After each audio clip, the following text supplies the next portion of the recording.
వాళ్ళే సెట్ చేశారట జగన్మోహన్ రెడ్డి. లాస్ట్లో ట్యాంక్ నుంచి ట్యాప్కు ఇచ్చే కనెక్షన్ మేము చేసి అది గొప్పలు చెప్పుకుంటామని చెప్తాడు. ఏదన్నా ఉంటే బుద్ధి ఉండాలా.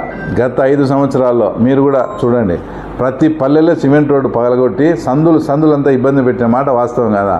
వాళ్ళకు బిల్లు లేక పనులు నిలబడి చాప చుట్టేసుకొని పోతే చంద్రబాబు నాయుడు గారు మా కూటమి ప్రభుత్వం వచ్చిన తర్వాత కాంట్రాక్టర్ను రమ్మని అది పనులు మీరు చేయాలయా, మాకు సమస్యగా ఉంది, డ్రింకింగ్ వాటర్ ప్రాబ్లం, 2 ముఖ్యమంత్రులు పనిచేసి కూడా పులిందర్లో డ్రింకింగ్ వాటర్ ప్రాబ్లం వస్తుంది, మీరు ఎటువంటి బస్సులో చేయాలని చెప్పి చంద్రబాబు నాయుడు గారి దగ్గర కూర్చోబెడితే వాళ్ళు ఈ రేట్లు మాకు గిట్టవు, పాత రేట్లు అంటే ప్రైజ్ ఎక్సలేషన్ అప్పటికప్పుడు ఇచ్చి 160 కోట్లు వాళ్ళకి బిల్లు చెల్లిస్తే అప్పుడు ఈ వాటర్ స్కీమ్ అంతా వచ్చింది. ఇంకా ఆయనకు సరిగా అవగాహన లేదు. జలజీవన్ అనేది మున్సిపాలిటీకి సంబంధం లేని ఇష్యూ. మేము మున్సిపాలిటీకే కావాలని ఫస్ట్ మున్సిపాలిటీకి దాన్ని అనుసంధానం చేసినాం. అదంతా మేము తెలుగుదేశం పార్టీ వచ్చినాక చేసినాం. ఆ చిన్న లాజిక్ కూడా తెలియకుండా పైన ట్యాంక్ అంతా కట్ చేసి నీళ్ళు వచ్చి కింద ట్యాప్కు తిప్పినట్టు చెప్పి మేము ఏదో ప్రచారం చేసుకుంటామన్నమాట. సిగ్గు లేదా? 2 ముఖ్యమంత్రులుగా పనిచేసి డ్రింకింగ్ వాటర్ ప్రాబ్లం నీకు పులివెందుల మున్సిపాలిటీలో వచ్చి అది తెలుగుదేశం ప్రభుత్వం సెటరేట్ చేయాల్సి వచ్చిందంటే ఇంకా ఇంతకన్నా దౌర్భాగ్యమైన తర్వాత విషయమే లేదు. సరే, జరిగింది ఏదో జరిగిపోయింది. లాస్ట్లో పోలీసుల గురించి మాట్లాడుతున్నాడు. పోలీసులంతా వైఎస్ఆర్సీపీ నాయకులను వేధించేదానికే డ్రెస్సులు వేసుకొని ఉన్నారంట. వాళ్ళను వాడకుండా మేమంతా వాడుకుంటా అన్నట్టు మాట్లాడినాడు. ఒకసారి ఏదన్నా మాట్లాడేటప్పుడు ఇందాక చెప్పినాం, అదే మీ గవర్నమెంట్లో ఇప్పుడు ఎవడైతే లోపల ఉన్నాడో పిఎస్ఆర్ ఆంజనేయులు వాళ్ళ శిష్యుడైనటువంటి ఇంటెలిజెన్స్ వింగ్లో పనిచేసే నరేందర్ రెడ్డి వాళ్ళిద్దరూ నువ్వు మీ అన్న అశోక్ రెడ్డి సహాయంతో కడప నుంచి వస్తా అంటే మమ్మల్ని కిడ్నాప్ చేసి ఎన్కౌంటర్ చేయాలనే ప్రయత్నం మీరు చేయలేదా? అంటే అట్లా చేయలేదనా నీ బాధ? అంటే మీలాగా పోలీసులను మేము వాడుకోలేదనే నీ బాధ?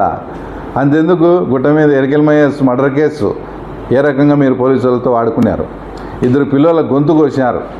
వాళ్ళల్లో రాజేశ్వర రెడ్డి అప్పట్లోనే సీఎన్ అడ్డ పెట్టుకొని ఏ రకంగా పోలీసును వాడుకున్నారో నీకు ఇంకా తెలియకుంటే మా మిత్రుడు శంకరెడ్డిని అడుగు పోయి ఆయనైనా చెప్తాడు. అంతెందుకు నువ్వన్న పోలీసుల గురించి మాడుతున్నావు. మీ అమ్మను అడ్డు పెట్టుకొని ఆంధ్ర పోలీసులను అడ్డు పెట్టుకొని తర్వాత సిబిఐ వాళ్ళ నుంచి నువ్వు కర్నూలు హాస్పిటల్లో ఉండి నువ్వు తప్పించుకోలేదా? నువ్వు ఆ పోలీసుల గురించి నువ్వు మాట్లాడేది? ఏదన్నా ఒక విషయం మాట్లాడేటప్పుడు అవినాష్ రెడ్డి గారు గతంలో మేము ఎట్లా చేసినాము ఇప్పుడు ఎట్లా జరుగుతుంది అని ఆలోచన చేసుకొని మాట్లాడము. సరే, ఇంతెందుకు జరిగిపోయింది. రైతులకు మీరు ఇచ్చినారు, మేము కూడా మనస్ఫూర్తిగా దీన్ని స్వాగతిస్తాం. అయితే ఇన్నాళ్ళు మీ రాజకీయ ఎదుగుదలకు పనిచేసి ఈరోజు బిల్లులు రాక కొందరు ఆత్మహత్య చేసుకునే పరిస్థితులు ఉన్నాయి. మీకు అంత ఉదార బుద్ధి, నీకు నెలకు 50 కోట్లు, సంవత్సరానికి 600 కోట్లు ఓన్లీ లిక్కర్లోనే 5 ఏళ్లకు 3000 కోట్లు సంపాదించావు.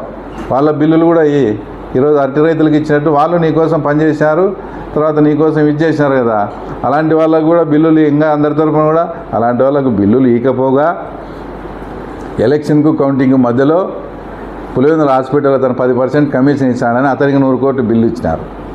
నీ కార్యకర్తలు నీ కోసం పనిచేసిన వాళ్ళని వాళ్ళ డబ్బునంతా మీరు పనంగా పెట్టి వాళ్ళ మేమేదో మాకు ఇక్కడ కార్యకర్తలు ప్రజలు ఓటర్లు అంటే ప్రేమ ఉన్నట్టు నటించడం కాదు. మీకు చేతనైతే మీకు 3000 కోట్లు ఓన్లీ లిక్కర్లోనే దొబ్బేసినారు.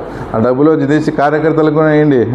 ఇది స్వాగతించినట్టే వాళ్ళని స్వాగతించి తర్వాత వాళ్ళ జీవితాలు కూడా బాగుపడతాయని అవినాష్ రెడ్డికి లాస్ట్లో రిక్వెస్ట్ చేస్తా ఉన్నాం.